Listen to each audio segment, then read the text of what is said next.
Good morning, Samoa. Good afternoon, Samoa Port Poto. And good evening. Samoa le atunu pele I nei te aulinga lua. O lea ua o auri. Le fōlaunga a papari I tampa ua ai le pōlango ma le paia o Samoa Port Poto. I tutonu ao te aronei. Tai tonu fo I e whapena le tāpua inga I whanua. Ai eira I oenga mai tai tonunga onisi o mtawao o le kelope nei ia ua la whai mai le paia ma le mamalu o Samoa o lo whapena on ai tau malele. Inisi atunu o le laulangi. Onisi fo I tu o le kelope Samoa le atunu pele tai tonu papali I tampo ua ai le polang a. Ua whaasauni I tō whanga. Ia ua lava whai ngā malolonga o le pōmsa. O le mea lea Samoa le atunu pele a whio mai. Tala mai ao. Su mai mariu mai le pa ia poto o e Samoa I le maotani. Toso le tawhala. Ai sei mori ta I atu. Le aunga o aute ma le autu o le launga pari I tampo ua ai le polango le nete ai lua ai maise. O le asa suma le tolu nei o le masino iuni lua afe lua suma le tolu. Ia ua lava.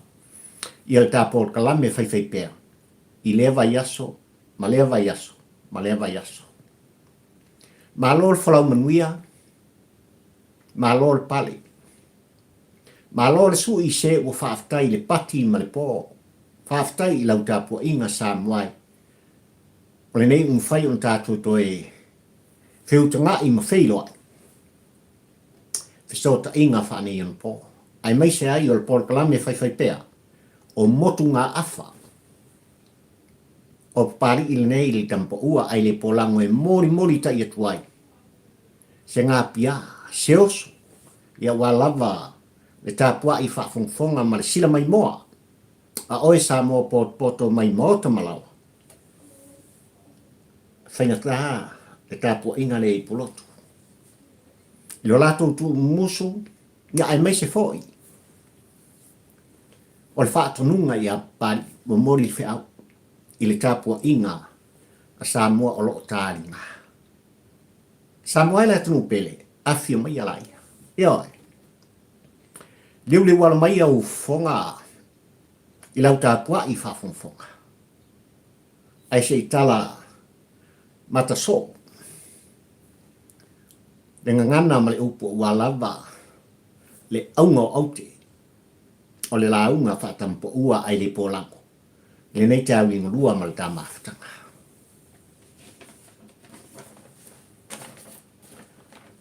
Mai le autu o le launga pari I tampo ua ai le pōlango Samoa I tai ao le nei ai maise. O lea o tai ai le aso lua, aso sfuma le tolu o iuni lua afe lua sfuma le tolu I tā whaolonga ma le tā asanga. Ua Faateia le tā po inga nea. Mai ua Faateia le tāpua inga o lo pō le whala maula li ula. Le tāpua inga pulotu. Ina ua lātou whalonga ina le leo tangi. Le tangi le tamaititi mai Salaia Samoa. Ua sulu whai le tāpua inga lea. Ke silingia le tāpua inga le tamaititi po le ale me o tangi. Ai tangi tala le tamaititi mai Salaia Samoa. Ua ofia maua lo DNA. Ua ofia maua po feo te sauai. Ua ofia I loa foi. Po feo o fasin manga. Samoa malau tāpua I whakongonga. O le autunu na o le launga pari I tampo ua ai le polango.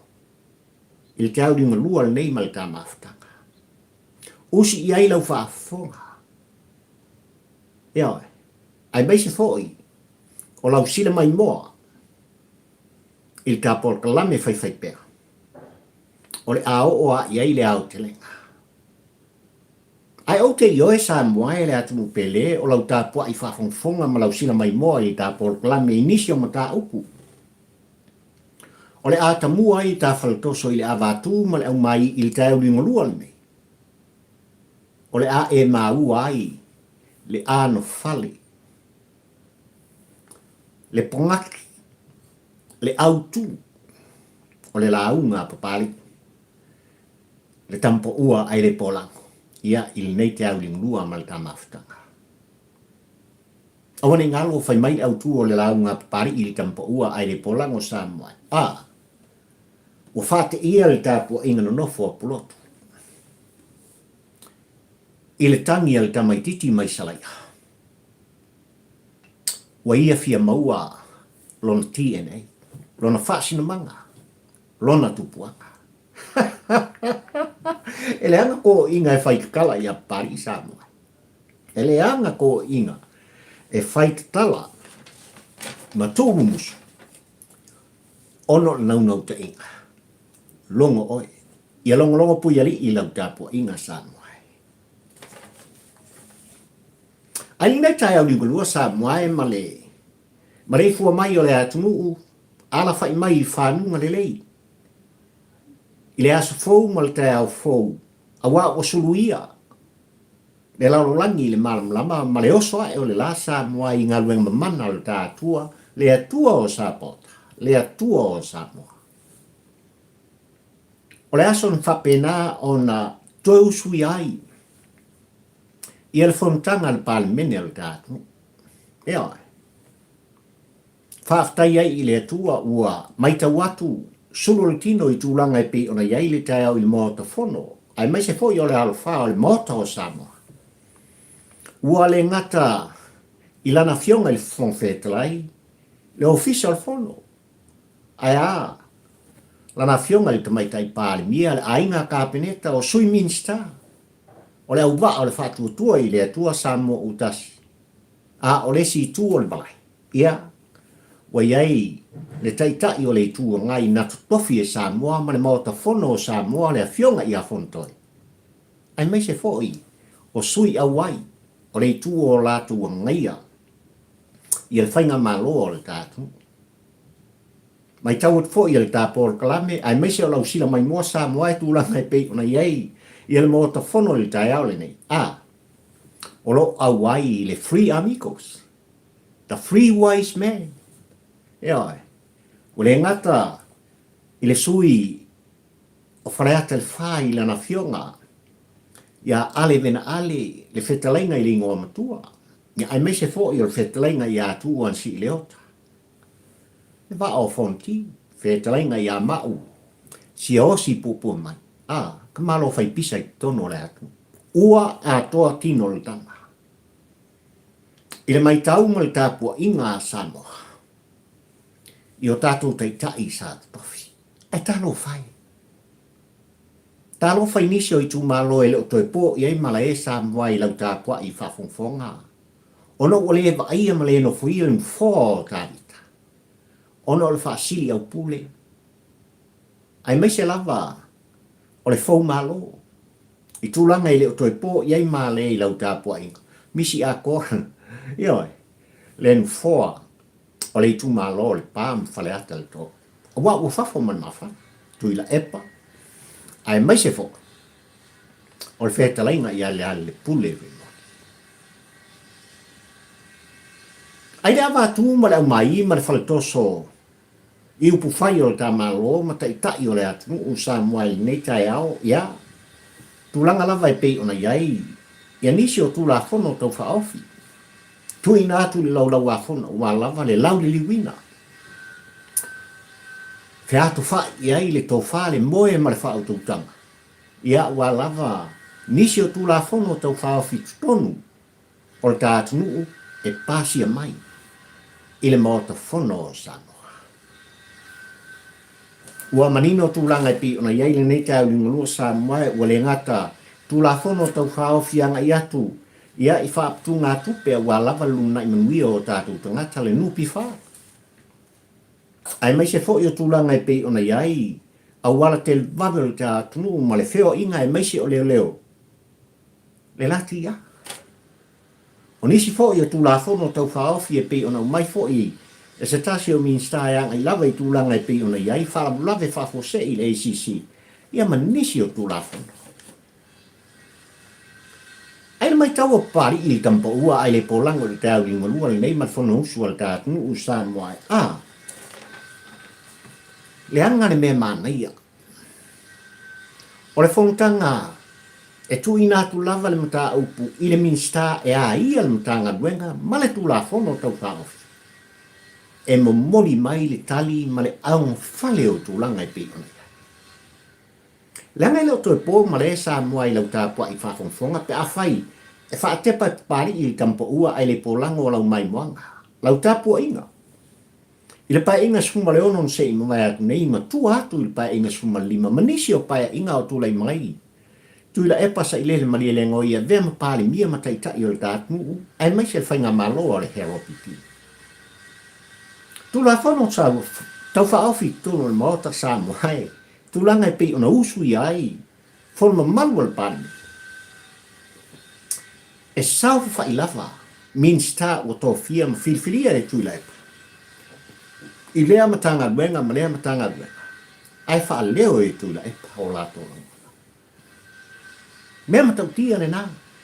I le mata mata le wawa ai I tau muri e papari I le tampo ua ai le pola. I te au nengo rua le nei sa mwai. Sa olo le fua mtapua ia e lana fionga le taitai o le atu. Le tau sala tamaititi o le tātunu le ainga ka peneta ai mese fo I o la tau fina ngalo whaalia e tari e tuai. Inisi o langona ma le tō mumusu a taitai o Samoa. Awala no ta ua tūlanga I pei ona iei pai inga sfumare ono Samoa. Le anga o isa nati ai. Le ano fale o langona o tuila epa o vema pali mia o le tātunu au lumana iei lau whainga whiwhilinga Samoa. Mukua le maua. Ni ava noa o minsta o lang ka peneta. E tali ai le ano noa I. Le ngato tu la fono a mta upu o maunga. O na tu ila epa lava e tali. O le ale mea na tupu Samoa I pai inga skumale. To a tele minsta o le ka peneta tu ila epa. Na to ila lo popo il whainga whiwhilinga Samoa. Na pa Wale os pa ua se popo uri pa utupu. Ai ua pa ua le popo sapi. Pa ua marua koe ama kafkafea koe. Eo, e lima I le ono minsta e le toi fo I mai le whainga whiwhilinga a Samoa. O le mea matau tia ne na. No o lava I le whongwhetala ina uwha ma vai ono tūlanga ua mai o ia. Na ina inai fo ia la fionga ia tole fo fa fisi le vai tau tūlanga I pe ona ia. So lei. Kako pau, au nge koe whaian kura fongo fa vale valea fa peni. No, ke lau ma. E maa lie mea sa tupu Samoa. Ai ale sui whongwhetala I o le mota saia. I lona sao sawa. I le mata utia fo I o ana la fonga, ma lona fo I tūlai mai. Yang whako whakua marua koe. E pae inga suma le ono na Samoa. Ai il tae au ni ngalua nei tūlanga I pei ona iai.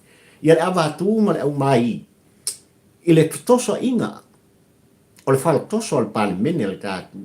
Tō le pūlo. Mo moli le wha malo, mo moli le wha aftai le whainga malo. Wa e whiwhilia Samoa. Le tō wha mau lea. Le tō wha poto lea I lana fionga I tamaita I pāli. Ku tali pea le minsta e a ia le tulafono malana matanga duenga. Ai tau lava o le tāpua I unafo. Ma whaafofonga. E iai lona tai au. E iai fo I lona tai. E tūla iai. Whaafitai I le atua I le fontanga li tai au. Le anga I oe le tāpol kalami Samoa.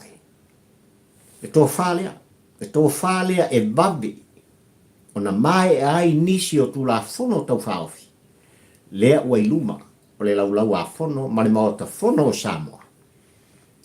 A o wha ngā solo ai le fono usu o le tātu maanga I atu. Se I tala noina le tasi tesi ma le varu piliona. Le tala autu o le tupe. Lua tolu, lua sfuma le wha. A wo iai tula fono tau whaofi Samoa e tasi lava le tula fono o lo o. Tuli matanga winai. El tapol kalame e maise o lau tapua I whawhongwhonga. Le tula fono whainga palota whainga whiwhilinga al tātu. I le se 10%. Ai al tula fono I tūlanga I pei ona. I aile ana avatau al tā whainga malo u tūlei mai. Ia maua avanoa. E palota atu ai. Le Samoa ai tau malele, le Samoa lo tau tua atu I whafo. Po o whea lava. Po o whea lava le itu vai, po o whea lava. Le mata vau le lalolangi o lo o iai le Samoa mao i oi. Pei o ohe mapai. Ia whaai loa lana I atu tau e ale le palota al tātu. Pauale. Pauale o tula fono tau whao fiolo o tuli le tāpol kalame e Samoa. Ia tau nuu ma ia tau lau o le whamoimoe. Ma fuesa. Ua no fale satu yama. I lau tāpua I whawhongwhonga Samoa. I le tapisa ma le vesi sa ieilu tātu. Se 10%. O le 5 sultas lea nei uai. Ua le 5. Ai uono. O le mea tau tiana. O lo tātou tāria tūranga I pe ona iai le komisina tu I nātu iai la tau te toi lau I liwina I le whainga palota al tātu nuu Samoa. Ua le ngata I 10%. Ai o tūranga ina ia whaama tu mai ai le ai a lea le Samoa. Ai tau manele. Le Samoa o lo tau tu atu. Ua le ngata I tutono New Zealand nei, Australia, Amerika, po o whianga. Ia, tātou wai a tau nā e ala I whiwhiringa. Ai o se tūla whono o tuli mtauine. E pāri I tampo ua ai le pōlau, ai o te I oe. E whape nā lau tāpua inga Samoa. Ua,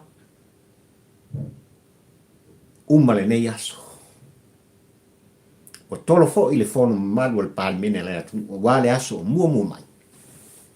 Ia tauia ina tātou tau whai te talo, I le atua o sāpota ia iai le tō whāmu mori. Ia musuina tai o Samoa. Ia ua lava le lau liwina ua le ngata o tūla fono o sosam tau. A wale lumanai o Samoa mo nei mātai aho.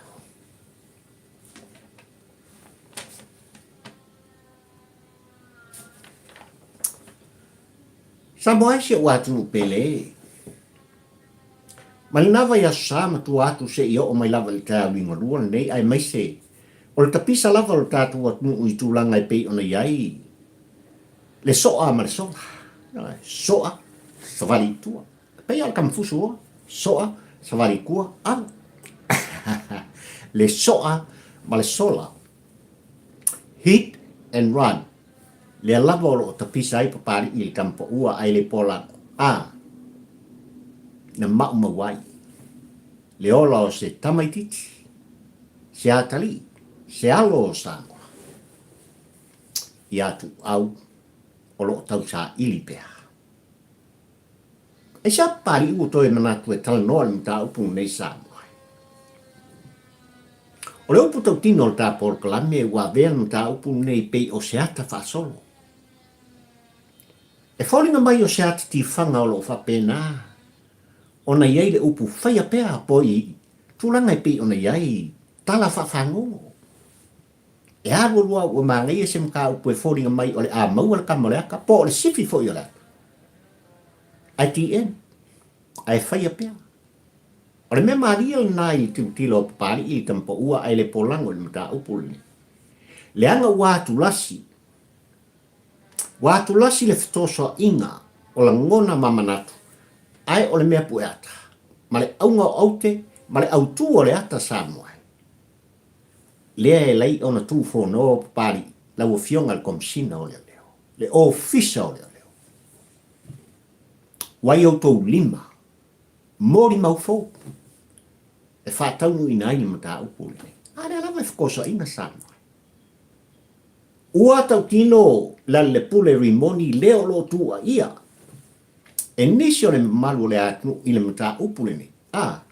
O le ngei asau whai aku limo. O le ngei lava e whai Fea gua i lea. Ia, na fesiringia ue leo iso manatu e tau lava. E wha ilo ai, ma wha ma mai lo uingoa. E le maali le whainga o papa. Ua tosi fo i le lima o le ala ma whape mai. O lea mātou te iloa. O whai pule o le whatutua i le atua sa mo o tasi le fast. Na whai ale soni ngā tū la whanau le. O le tū alanga nā le i tū la. O upu nā li moni. E whape nā fo i lo lātou. I lona tamata i tai. Le o whafo ma le mawhanga. Ioi, le sunga i atu i la epasa i le mani le ngoi. I lona whape, lai loe la auti. O lo manino fo i le talano mai. Ale i tu al pele ma le ta whainga malo u filfilia samwa. Malama le kui la epakaka nga whai al son kulafo. Ua feto so ina ai.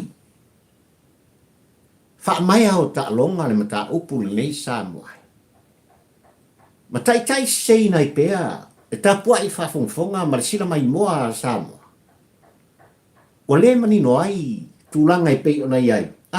Ua tau no uai upu i tono le mota whono o Samoa. Upu ngā lafa kui la epa. I le whātua tua i le tua Samoa utasi. O se wai lai se kāpiri. Ai le mata ma le tilo o papari i le tampa ua ai le polango Samoa. Upu tau tino. Ua pei o se ata whaso. Ua pei o se tifanga o lo opue. Ia le mata upu le nei.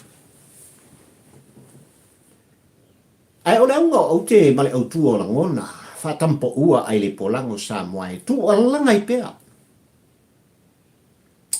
La o fionga, e le komesina o le leo, o lau tae ao le ne, o le upu to tino le. O lau tae ao le nei e te tula i ai, whaatino le ngā luenga, i le tonu ma le anteto. Le matanga luenga o leo ma manu o Samoa. O loutou tai ao le ne. E tau te tūlula i mai ai, e whailoa i a Samoa malantapua i mai. O outou e malu i ai le atu. O outou lima, male tōninga. O lo i ai le file mū o Samoa. O lo i ai le ani o tonu o le sulfa i atu. O Samoa poto. I mata upu o ngaonga, ma mea o tūlai mai Samoa. O loutou tai ao le nei. O le asanga fitoso inga whapene i le mata upu. Talo whai. Awa ne ngalo i ate o tō. Whai mai pulotu i apan, o lo o tangi mai pea. Le toto tu au. I ele o whaleata. Awa ne ngalo i ate o tō mbela. Ai mo i la tau pe a whai ua wha maonia na tutongi ni tupe. Ma nisi lava o ao leo langa le nei. Wane se me? Nanga me ai monga mea ku ingaku i o kolipa. Ai ole ami o tonu male avenga male whafafa. O lo o tau amo i o tau. Tau te tala i ami o tonu. O mai iluma. Whai loa. E ami o tonu o le etua. Dango ngai ku musu ale hanganga o le tua. Ia te utu. Ai ua fefe utu tangata. Ina ua whapena ona ta ai utu. I tupe ua tongi ai utu. Oni mea vai mea o lo whapena. Ona tau fi ai. Le ami o tonu o le tangata.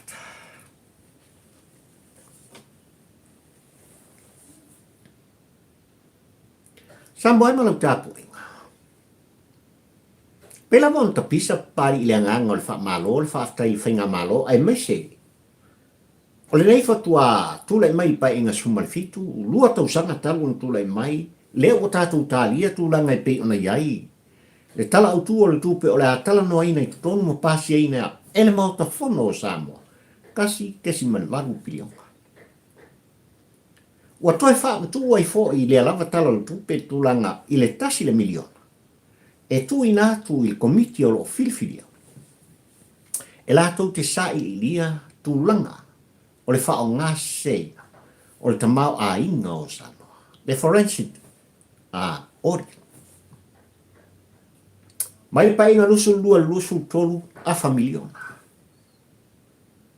Ai te tilo fa tampo ua ai le polango mal ka muli tu langa i pe ona yai le komiti le nesa moa o filfilia. Lo lato wang vaa ma lo lato tu mai. Wa yai mea ua vaia.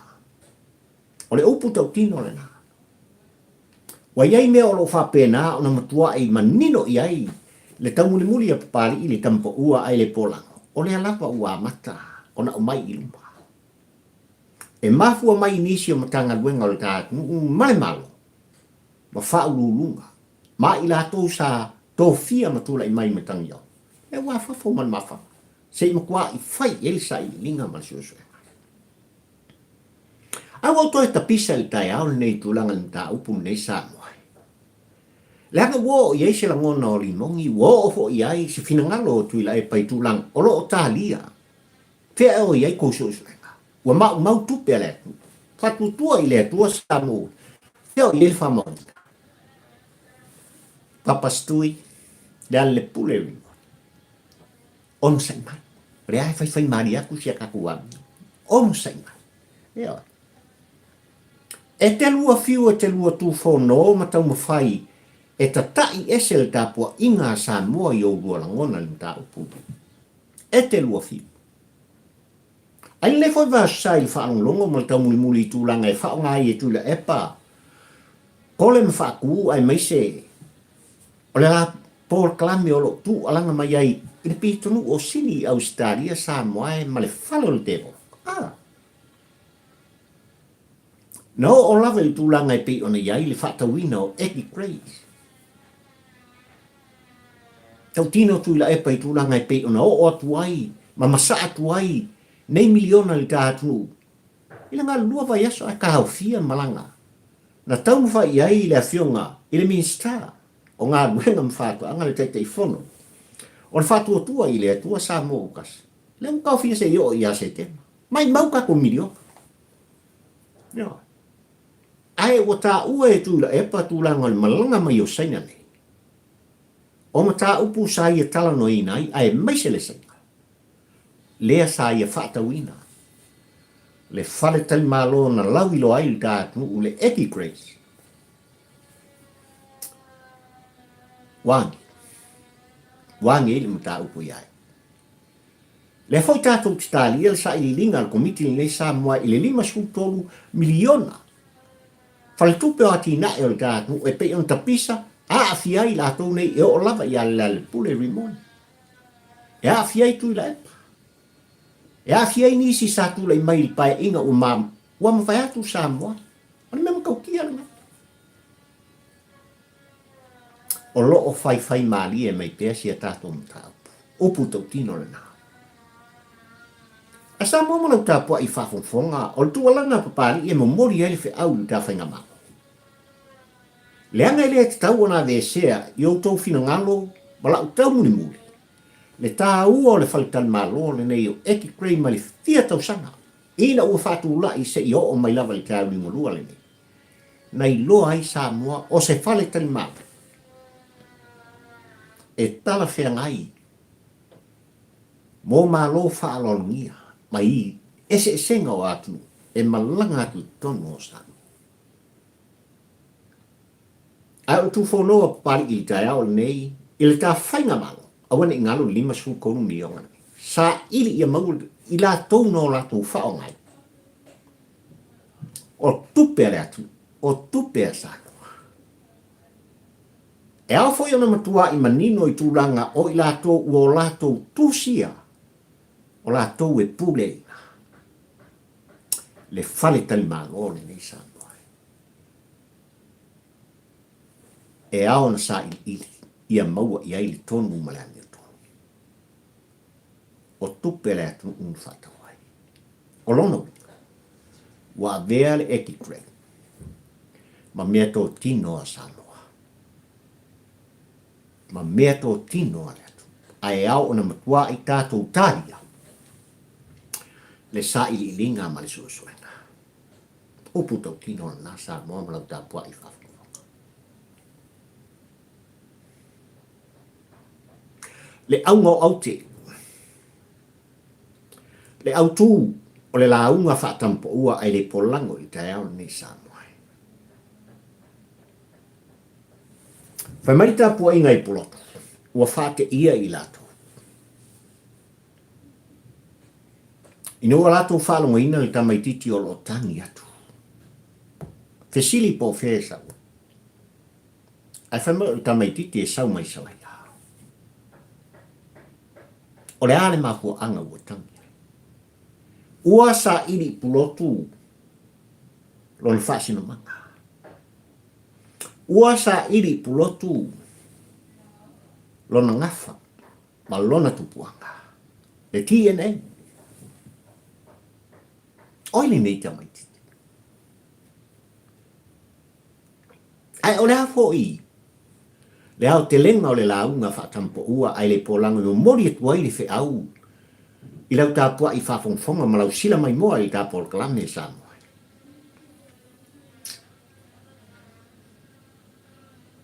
O le upu tau tino e le tau muli ma le whaalongolongo pari I le kampo ua ai le polango I tufo no ma le tualanga atu I la epa ma le pule rimo. E matautia. E matautia lo la ua tau mawhai e tatai ese a le ani o tonu mai lau wha tāpua I whawhongwhonga Samoa. Ai le foi tu fono ma le tu alanga Samoa ua matua I asi ai. Le maua lunga le tamali ianga. O lana fionga I tamaitai pāri mia o le tātu. O le mea matautia le. Ai le mata ma le whaalongolongo o papali e ata I soste. Ma fua isa. Luas futolu tausanga o vetu I la epa sa I lele malile ngoi ma pāli mia ma taitai o Samoa. Ai o vatu tausanga na veai o ia. Fai pule o le pa. O le toi utaia. O le maota fono o Samoa. Lea u fafo malama. O tala noi le lua se fulu tausanga o tūlai mai le ale le pule rimoni. O fai pule o faleata le tolu Samoa. Ai le wha o so songa, ale te volo ma le maota lea. Po le fale lea o satan. E fasilingi ai pēr pari I tampo ua ai le polango. Le matautia o la ngona wha satan. E wha o so soinai. Ele au vale nei. Le tangata tātū mu whape mai o ia lava o le poto o Samoa. Tuila epa sa ilele mali me koi. O upu e malu ai dia. A fio mai ala o fionga I le taitai sili. O oe lava o le taitai sili o Samoa. Upu ia e whaalu pe ai tuila epa sa ilele mali me koi. E ungari ile. A fio mai a oe le hero. Le ale pule riponi. O upu ia e whaamimi tai. Ele au vale ia. Tangatani. O na alea. O na matala role ia senga. Upu e sawi o langutu. Ua sasa e sasa o. Ua whaasapa sui solo. La ngona tau whaaleanga. La ngona tau whaifai. O le tū mau la loina. O le whainga maalona e whiwhiria ai mese lava o lana fionga. I le tamaitai pāi mia. Ma kaukia. Langa lau putau tino le tāpol kalame Samoa e so se taimi. E o ai. E whalongolongo o papari I le kampo ua ai le polango. I la ngona o tuila epa ai mese o le wha o sosoina. E le ngata uongo. Lea lo ta oto nei tutonu al por kalame le nei Samoa e. Le fai ai o tuila epa bangi mai fafo. Kau ai lole o kala peke. Asale. Se ua sau I fafo. Le fai ai o koriaka. Ua tu mau ala loi mai. Talu mai tangata nei. Upu top tino na il fango. E mili. e mili solo i langona ma whaupunga. Ale au vale lea. Le sa avea maurua i pāle mia tūla i le tele o tausanga o Samoa. O ngā whawholole o le whai ai o kori. O le ala mea o tupu. O le ala mea o tupu le tāu ringo lua le nei Samoa. O ngā ngana e ala na fionga le sau whapito. O au mai ea se fina ngalo o lana fionga le tamaitai pāle mia e anga i atu le tau wha le anga le nei. Misi atoa. Misi atoa. O loo anga i pēa le fina ngalo o lana fionga le tamaitai pāle mia sa moai i mea manu i aire atu. Upu tau tino lana. I le tau muni muli a papare i le tampo ua ai le pola. E le ai ma se mea po o se iota. O upu ma wha matalanga o loo tau tatala ai. Tui la epa ma le pule ringo. E le o mana malama i ai. Le a fionga i tamaitai pāle mia ai maise al whainga malona i filfili al whatua tua i le atua sa mautas. Upu tau tino. Mea maria o tupu. Le alu o le mafua anga lea sa moai. Walu le tapa sa ina ai. Langona o tui la epa. I lona tau wha leanga. A o tu atu o nei langona sa moai so se i ua ana whaamtalanga. O lo o tangi ei lona loto. I lona whaapea mai. I nisi ui o whaataltan noanga sa moa. Ai o te ofo i awhia me. Ai o te ofo i li te maitai pāle pia. Wa sala i le ofo. Wa sala i li tangi. A fuisa. Ele o ano lana fionga i te maitai pāle mia i le pola e motu i tua. Upu toti. O tuna i la ua o le vai. Pe o le upu e whai e pāle. I le avatu ma le o vai. I le tai au li monua. Ai o le ale winga o le autu o le launga pāle i le tampo ua ai le polango. Ua Faateia Pulotu. I le tangi al tamaititi mai Salaia a se wha mole ua fia maua. Lo TNA.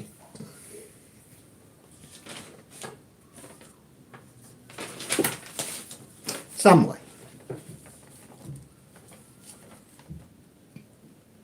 E ano no ai.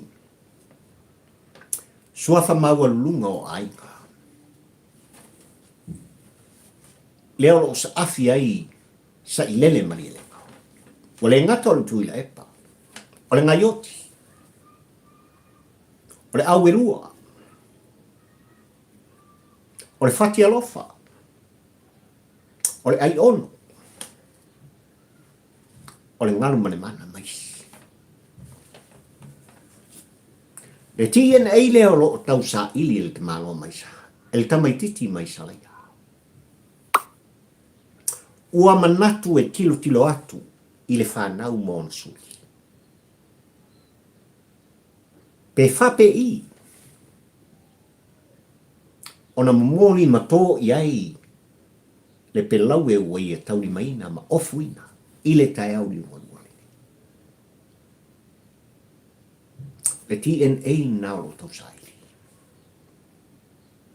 O le mafua foi le walu le tapasaina ai la ngono tui la e pai whaaleanga ma whaaliu e sei nai ma milo ai le tapua i whafonfonga Samoa ai o roo ngati ai i whatuala ai.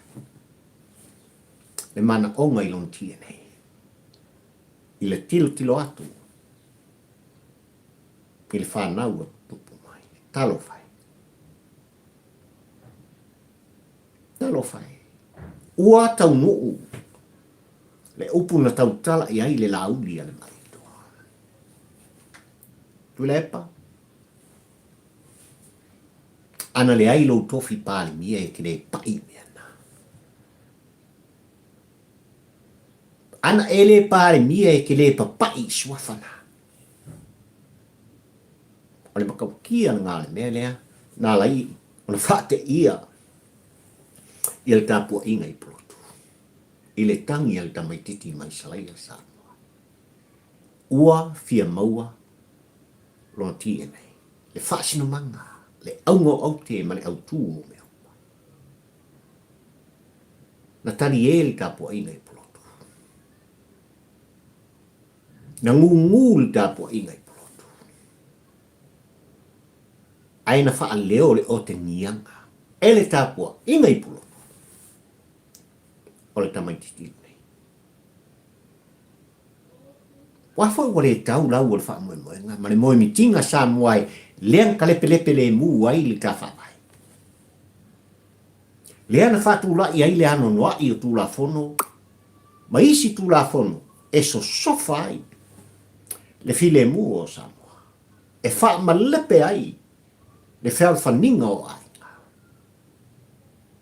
Ai se I tau. So atu. Siona pā ma siona ata. Uane. Awane ngalo. Le tamaititi mai Salaia. O lana fioma le tamaitai pāmia o le nāwhanua. O walawa ni ngalo. Awane ngalo. Walawa le nā tau whaleanga. Walawa le nā lau wawale. Tulau lau whaafonga Samoa. Iou lua la ngona whaalia. O lo tu umā wala loi nai. Lea fionga I tamaitai pāmia. Sui le pese. Upu tau tino lea. Sui le pese. Langa leo o manino le tāpua ika.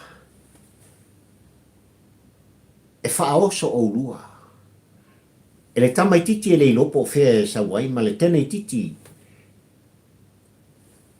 Nutu, le anga lele. Ua whaafafonga sa moa I le laulau vali. Ma whaamtalanga so on talafu. Tuloa o e sa moa ma lau whaafafonga. Ta ino. Ona whaaseina ai lea. O le mafau o le tangata. O le tangata whai mai o ia o le poto. O le fō mai, dokta. Sa I lele maria le ngā. O le tau tai o le mota. Lua sputolu tau sanga o vea ma palimia. Le makau kia le ngā o le sakani lea. Le ngata uongo lea. Ma le ngā luenga lea o lo whai matu. E leu ngā li I le nei sa mwai o kole mawhaku. Ua matua I tuk māmai nai le nei toe ina. Ua matua I titifai ma le nei urupo. Ia. O le asisi mea tātou te whaia. Wo o lava I māre lenga whalangi na sasai au nā le atua. Anga I atu I la epa matangata. Ua taunu. Palingo. O le fili o le tamo le noa. Lea lava o le angai. Ina maua si a tātou angio. O le ala le ano le nā. O lana fionga le sawhapito. E tepa, ba ai, pe tali atu. I tuna o le vai. I le tūwho no ma le tū leanga, ma le tū alanga. I le tau whai ma le upu whaleanga. Leanga e mafua mai. I le loto o leanga. A mai na Faateia Pulotu sa moai. I le tangi le tamaititi mai Salaia. Ua fia maua lona tie nei. E whaia pia. O le tapo kalame na sa moai lo watu pele nei te au lua na o manatu ai lo longo lo tapo inga ono le tu muso. E mori ta e tuai. Le au nanga ma le tau tuanga pali I tampo ua ai le polango I lau ngana ma le upu. Walava le sila mai moa ma le sila whaafoka. Sa moa poto ili tāpua inga i maota manawa. Ma so se mea. Olo maua ai le tu alanga ma le tu fono. Whamanuia le tua o sa pota ia te oe sa moa. O le ngata i teitai o le tātu, teitai whale kalesia ai ale pa ia o sa moa poto. Mai lava i maunga tele se o lava i se pitoi titi o le au tinifu. Totonu ma fafa. Ia iai le manuia. O le atua o sa pota. Lo au ainga ua whamalo whaaftai. Whaaftai tele i lo tō lang sua o tō au o tō whinangau tō siam whania. Le mafuai o no pese pā. I la o tō tō umuso. Whaaftai tele. Whaamanuia le atua o sa pota. Subscribe i tā porkala. Ai mai te nei sa moai le uatungu pele, o la auto au na nei au pali i fio i wa. Ta ula mo le lua le tampo ua, ai le polango tu whonom tu alaka. O mori atu. Le mau, a walawa lau tāpua i whafufonga mai tutonu, o le ai o wholanga i au tilani. I au te aroa, New Zealand. Ai mai te nei, mana lau tāpua i. Mana lau whafonga. Ka whiloa, i se isi tai au o mua. Soifua, manuia o e sano.